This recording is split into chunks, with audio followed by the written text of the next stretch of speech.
we have both acknowledged that maybe our trash can is not the most aesthetically pleasing. Oh. So what if we made a trash can? Oh my god. Oh my god.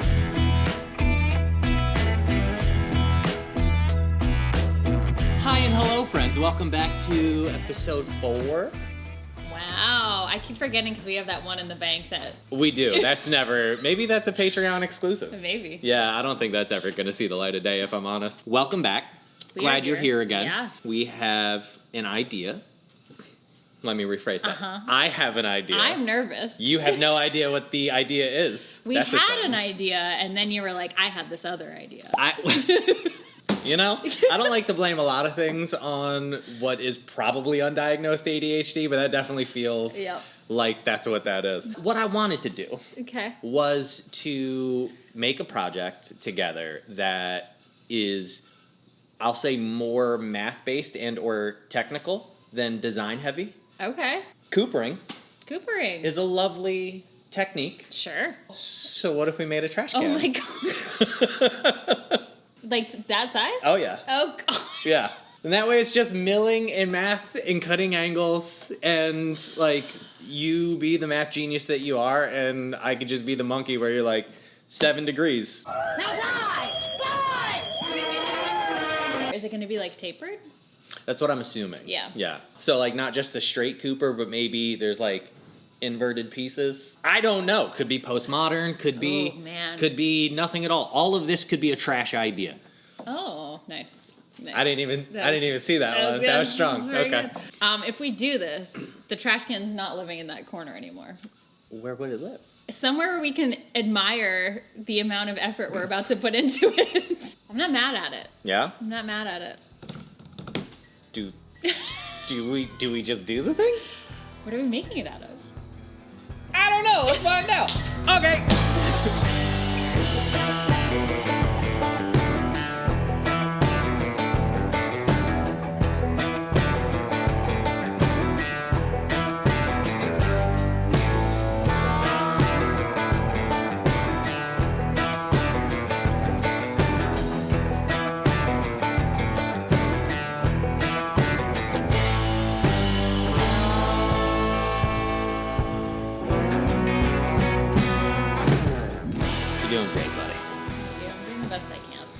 All you can do. Honestly, it's true. We're too far away with that camera.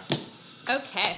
What's the hippity hops here? What's happening? Okay, so I drew a 2-scale drawing of the trash can. Mostly because I wanted to look at the angle of the taper in a few different spaces to see like how much of a taper we were going for. And then from there, I can derive the staves. Okay.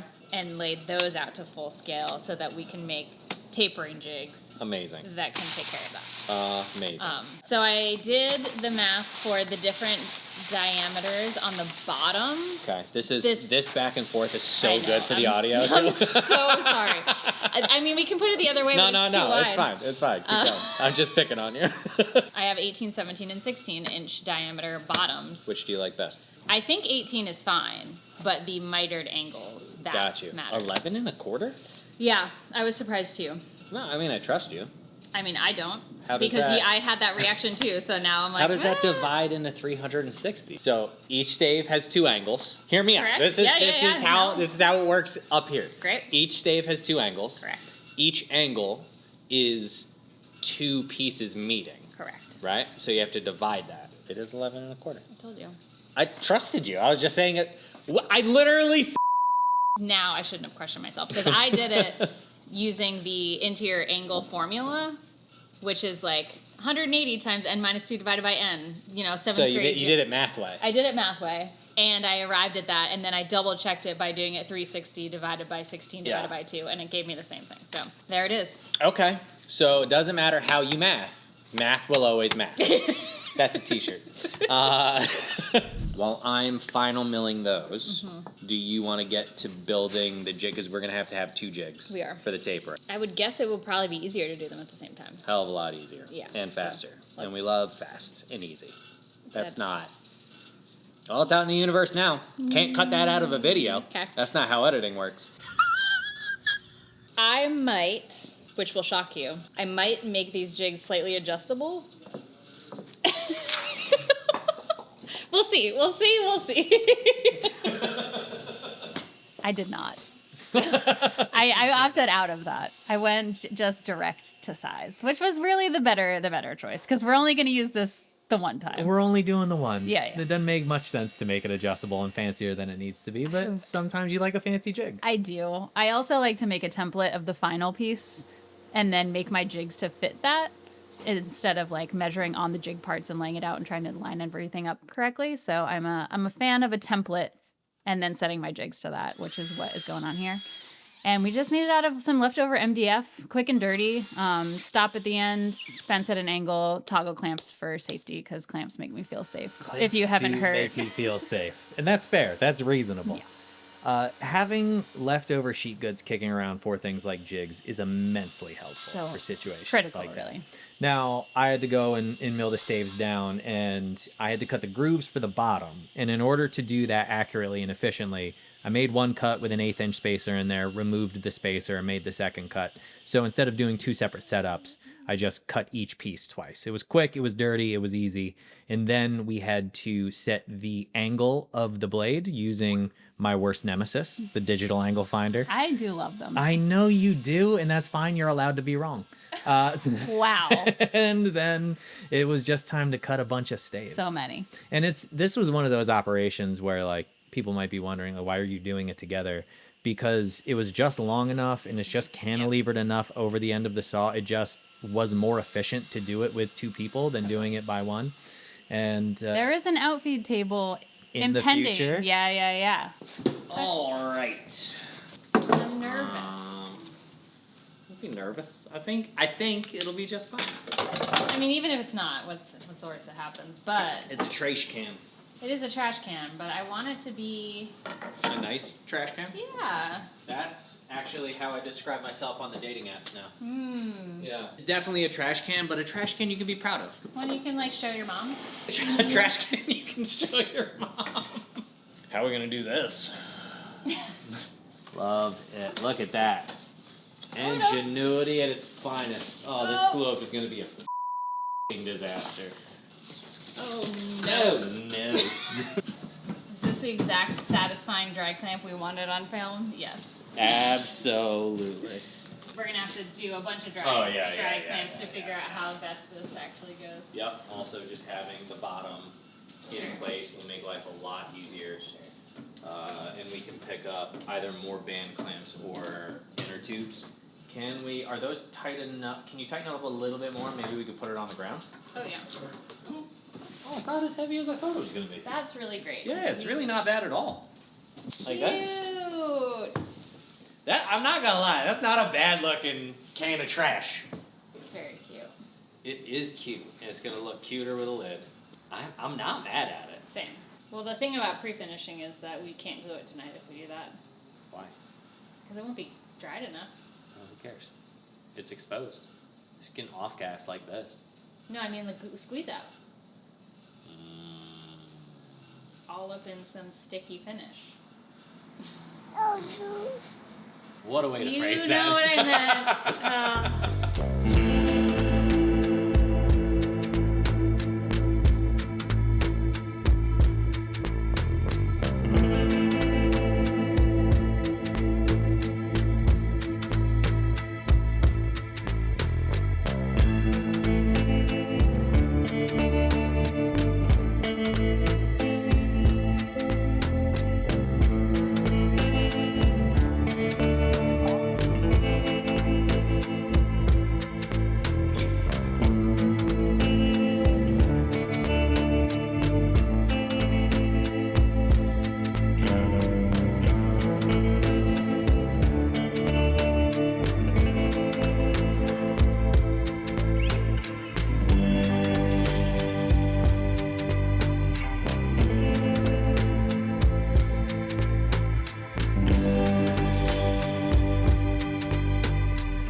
We're learning.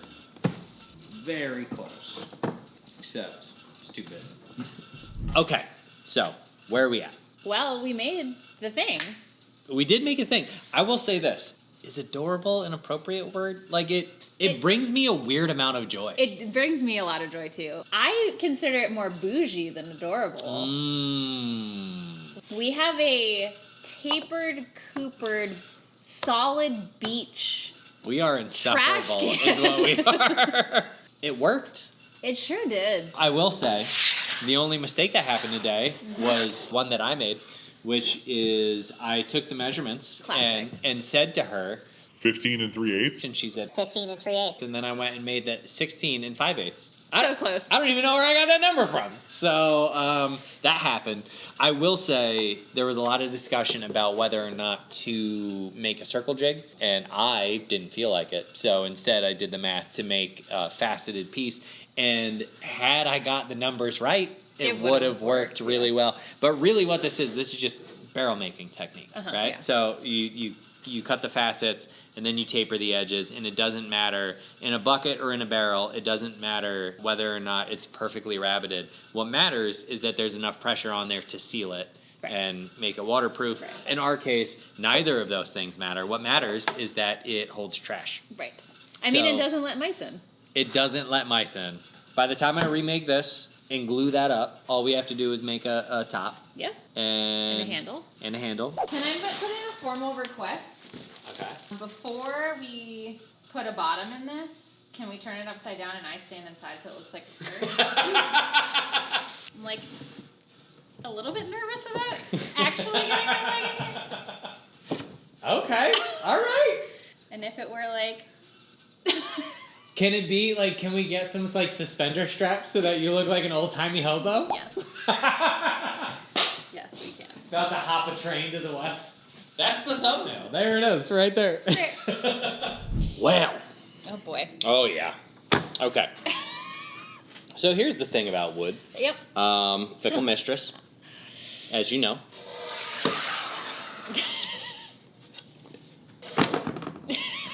Now we got a Pringle. So, you could see it from across the room. I opened the door and I was like, oh boy. I mean, the differential is like, it's nuts. If you're just going to cut that apart and glue it back together, I can start milling a blank for the lid. Are you still going to make a mini boy? I would love to make a mini boy. Do we have time for that today? As the great poet Mick Jagger once said, oh God, time is on our side. Time is not on our side. Let's go! Mick Jagger was wrong. First of all, Mick Jagger... Well, no, he's wrong sometimes. I think he's yeah. Okay, that's fair. I already don't like what's happening here. Well, this is what what happened was. I get accused on the internet and also by you sometimes of making unsafe choices in the shop, and that's totally fair. I do just want to point out I made a very safe choice. You did. You adjusted. I'm proud. I saw that I was about to flat cut a circle against the fence and went, no. And one that was a Pringle. Uh-huh. And I said, no.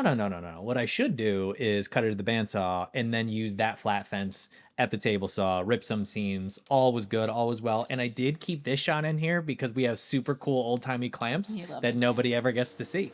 You know? There they are. There it is. So anyway, once that got all chopped up into pieces and then glued back together, I just simply took it to the thickness planer, got it flat, and then drew out the circle, roughed it out on the bandsaw, cleaned it up on the belt sander a little bit, and that was close enough. We're making the bottom of a trash can. What's going on here?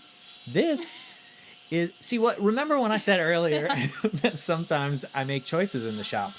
It's so good I wasn't paying attention to any of this. I don't know what I have all 10 fingers. This is how I cut the taper because it's a circle. How else is one supposed to cut a taper in a circle at the table saw? Riddle me that, Batman. Why do you have to do it at the table saw? Because it was efficient and we had 12 hours to make a trash can. Yeah. I didn't say do it. I just said I did it. Mm-hmm. Ready? This is just so many glue joints. It is that. Are we timing? Cruel. Always. Ready? Cruel. Go time. Okay. You say cruel? Cruel, yeah. Why is that cruel? Because, knowing the exact window of time? Oh, that's why I do it all the time. Oh, I do not. Most of the time I can get by. Sure. That's my full reach. Sure. Making a mess. Glory, glory, hallelujah. Oh, yeah. Great. Beautiful. Looks good. Okay. Wasn't that bad. And only 10 minutes. Yep.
All right.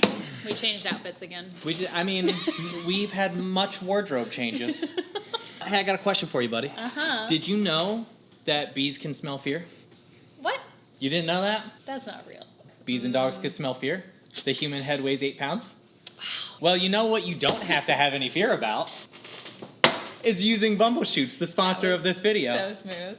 That was so That was pretty good. That You know was really what? good. Here's the thing about Bumbleshoots. They are veteran owned, they are family owned, they are New Hampshire based, and they use US based products like US harvested beeswax in their natural finishes. I mean, I am excited about it because it has natural ingredients and it's not going to off-gas and poison us because it has non-toxic fumes. That is the reason we did choose to use it. Yeah, it's important because our space is in a warehouse building. We have very little ventilation. We have people all around us and ourselves. Yeah, I'm not worried about them. I'm worried about us. Sure. I have talked about this on the internet before, and there are times where I move away from using my finish because I mix it with turpentine. It's hot. It is high VOC. You can smell it literally getting out of the elevator. Walking onto the floor, Yeah. yes. So the times that I move away from using that are when we do projects with big surface areas. Yeah. Tabletops, things like this where like this is going to off-gas a lot. Yeah. So having something that does not have any harmful vapors is a big plus. Huge. And it's food safe. Now, granted, we're not going to be eating out of a trash can. I mean, Gus will. And we don't want to poison Gus. We don't want to poison I mean, at this point, he's a legend. It's true. You know? It's true. Thanks to Bumbleshoots for sponsoring this week's Yay. video. Glad to have you on board, and you guys can find a link down in the description for any and all Bumbleshoots products. Go support American businesses making Totally. good things with American harvested beeswax. Thanks, friends. Go do it. Go do the thing. Right Go now. do the thing. It's a family-owned business. I Holiday sound- season. I sound too threatening right now, so take that out of the equation, but go do the thing. Okay. We're back. We are back. Couple of things. This is done, ready for finish, and we're using... Look at this thing all glued together. I will say this, those miters closed up really, really They nice. really did. There's one or two small No, gaps. there's not. No, there's Well, not. I mean, It's perfect. I think it's important to have an honest relationship with the audience. Uh-huh. Here's what I will say. The reason I say that is because when you're doing a glue up like this, there's so many variables. And earlier in my career, and I think you were probably the same, we would have looked at that and been like, We're bad woodworkers. 100%. right? Yeah. And what happens over time is A, you get better at it, so the glue ups do go smoother. And then you also learn where the thing is going to exist in reality. Yeah. This is, at the end of the day, a trash can. So, like, if there is a hairline gap on one of the miters, Also, there's so many joints that to have a hairline gap on one or two in a small section is like a huge win. Right. Like that's a solid A, if not teetering into the A plus as far as percentages. 1,000%. Yeah. And again, coming back to like the knowing what it is as we're making it. If this was a client piece, which first of all, wild that somebody would commission. That would be so awesome. Hey, we're available. If it was that situation though, what I would say is, rather than coming off the saw, which is probably an imperfect miter, we would go to the jointer, clean them up, and then that way they were perfect. Yeah. So there's reasons that those variables exist, and there are steps you can take beforehand to minimize them. Yeah. All that said, it looks sexy. It looks great. And in the dry clamp, it pretty much closed entirely. Like the hairline gaps just, when glue is involved, all bets are off. Yeah. I think it's a huge victory. I think it went relatively smoothly. It did. It is sanded to 180 inside and out. Yeah. Madness. I mean, I will say this now. Yes, we have changed clothes yet again. Much wardrobe changes. However, yesterday, there was a lot of kind of other things happening in the world. So while we did get in here, we ended up doing maybe like an hour of work. Yeah. Like we basically just glued it up. Really hard yesterday. Life really hard yesterday. So we also didn't agree to a time limit on this one, so we can change as many times as we There want. is no way to remember what we said when we started this video. That's true. Outside of we're building a trash can. Honestly, we're doing great. We started on Saturday. Today's Tuesday. Let's build the lid and get a coat of finish on. Let's do it.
For the last week, it was a reminder of just how loud it is here. On my drive home, listening to the sirens and stuff, I was like, I like the reminder that there's humans around me. Sometimes at like 1 a.m., like drunk people will walk by and I just hear their stupid conversations like from my bedroom. Oh my God, you moron! It's Wolf's Glen, you. That's just people being people. That's a joy to behold. I agree. Any Hoosiers, it's done. We did it. We did it. Couple of things that I think that we should talk about. Number one, the techniques that we used in this piece. Obviously a boatload of coopering. Yes. Coopering has been a technique that has been in the woodworking field for like 5,000 years. So cool. We've been making barrels since ancient Egypt. The reason I bring that up is because I'm sure that there, as always on the internet, will be folks who are like, well, if I had a big fancy table saw, I could do that too. well, they didn't have big fancy table saws back then, and they still figured out a way to do it. So if you want to make a Cooper trash can, use whatever tooling you have available to you, and I guarantee you there is a way that you can make it happen. Oh, 100%. Talk about the hot pipe bending. No. The hot pipe bending is a thing that I do often, mostly as a stress reliever. There's something really like satisfying about it. And I just went, I bent it and then felt it and bent it and felt it until it felt like it was the right size and angle. It wasn't. You know, it's really fascinating to me. Watching you hot pipe bend, you're just infinitely better at it than I am. The amount that you do it and how efficient you've gotten at it. It was one of those moments where I was just like, yeah, no, she's just better at it than I am. That's all there is to it. Full stop. Get used to that, buddy. All that said, friends, thank you for joining us for another episode. I hope this was an enjoyable one. It was a really stupid idea. I really think, like, as far as closing out the year, like, this was a really fun collab project. The stakes were low, which made it way more fun, and when things got messed up, it wasn't like the end of the world. It was a great, like, holiday time. We're all stressed out. This was like a really fun. And kudos to you for like yes-anding me really well. I almost didn't. If you guys want to support the channel, there's a number of ways that you can do that. Number one, you can buy merch. Also, we're launching a Patreon. I'm not going to get into details here. If you want to go check out the Patreon, I'll leave a link below. But you will get behind-the-scenes footage, you will get ad-free videos, and you'll be supporting us because our other shopmate just moved out, and now we have to pay more rent. You can check out the link down below for any and all of that information. And, you know, the other biggest thing you can do is just tell people about the channel and, like, spread the word. And hopefully people find it enjoyable and delightful, and they can come hang out with us for 20 to 30 minutes once a month. Yeah. Sound like a good plan? We'll be here. Get the hell out of here. We'll see you guys in the next video. That was aggressive. Yes, it was. I'm sorry. I take that back. Have a great holiday season. Okay, bye.